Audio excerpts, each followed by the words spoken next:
bitatu bibi ndavuga alhamdulillah ndashimira Imana sezo yanjye ya mbere ibikombe bitatu sinzi nimba byaherukaga kuba umuvugizi kuba yatwara ibikombe bitatu muri sezo imwe like Heroes Cup, Peace Cup ndetse n'igikombe cya championnat.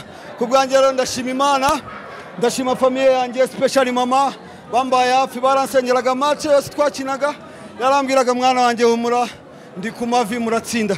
Ndashimira ubuyobozi bwa APR of course ubwo buryo bwatiritinza abakinnyi neza. Ndashimira abafana batubaye nyuma kuva kuri campaign ya marushanwa Champions League bagakukiza Heroes Cup, Peace Cup no ku gikombe cya championnat. Wababonye ko bari benshi kandi n'ubundi bagiye babigaragaza muri sezo. Ndibaza ko ubungubu ari wo munsi mwiza wo kuronshinga izina Sa Jangwanovic. Jambo na rimwe nigeze mvuga iyi sezo ngo rihere, narababwiye iyi sezo ni Sa Jangwanovic. Nimwabyemera ariko ngira ngo birabaye. Kivuze ibintu byinshi. Ngira ngo indi championnat gatanu imbatera gatandatu twikurikiranya nkuko narocinze Club Giant. Of course ni Club Giant. Tugomba gukina Champions League. Barayishakaga bari abandi. Ariko Champions League nagize amahirwe kujya mu Misiri dukina na Pyramid, nagize amahirwe kujya mu Dar es Salaam dukina na Azam. Champions League amakipe yakina habaye amahoteli ya 5 star, nta guest house nta lodge. Bari barashaka kujya gukina irushanwa ribamo hoteli bazararahe. Aheruka gukina Champions League byari kumbaraza niho baraye bahuruza igihugu. Ntabwo rero image y'igihugu dukeneye kuyanduza. Tugomba kujya twego dufite ubushobozi bwo kurara muri hoteli, bakajya gukina kombe la shirikisho, kombe la ruza ryo Confederation, aho ngaho barara muri guest house cyangwa se na maroji. Sa Jangwanovic kumuyitwa mwenyekiti wa Samaji.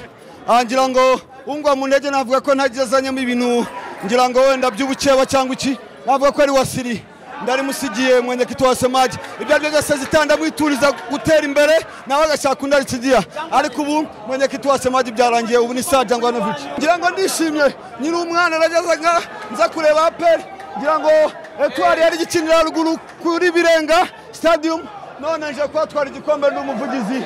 Then to be honest ni umunsi udasanzwe mu buzima bwanjye, nzongera kwishima gutya narongoye.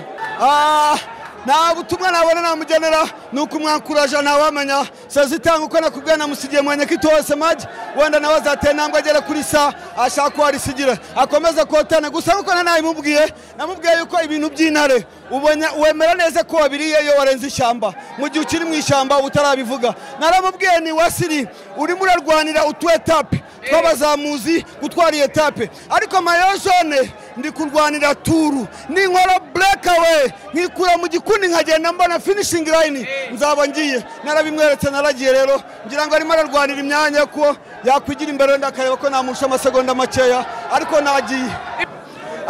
Navuga ko ubuyobozi bwiza, of course ubuyobozi bwiza babukuyemo ibintu byinshi nkuko nkora mbivuga. APR nitandukana n'andi makipe, hakomeye institution kurushwa hakomeye ama individu. Niyo mpamvu mba bavuga ngo abasaza bacu nukuvuga ngo bubakiye ku bantu, ntago bubakiye kuri institution nka Rayon Sport. Twebwe rero twubakiye kuri APR kurushwa twakubakira ku muntu. Twabuze umuyobozi wari uriho mu ntangiriro za championnat, abari baje bafatira nkuko nakubwiye ko twubatse ibintu structure yacu irakomeye kuko institution irakomeye kusha ama individu. Wabonye ko ntacyo kigeze kiba.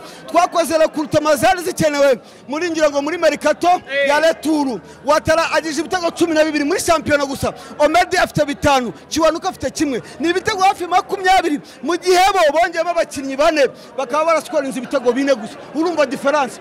Bagiye kugura ipantaro kandi bafite ipantaro 20, bafite amashati 3, kugira ngo bongere umubare w'amashati bongere umubare w'amapantaro. Watara nkuko nabivuze muri Korowani hari sura ivuga ngo wala tarabuni sina, nukuvuga ngo Imana yabwiye abayisilamu babwira ngo muzirinde icyaha cy'ubusambanyi, nago bakirwanya barakirinda. Watara rero natanze message tugihaguruka nawe kubwiye abadefenseri bamwazi nababwiye ni birinde Watara kwagera muri box, bakumire Watara akiri hano muri surface, nageramo hariya muri box arascoringa. Wayibonye Watara rero aliyo leta Watara ku munsi w'imperuka zambi zake zote mini mebeba.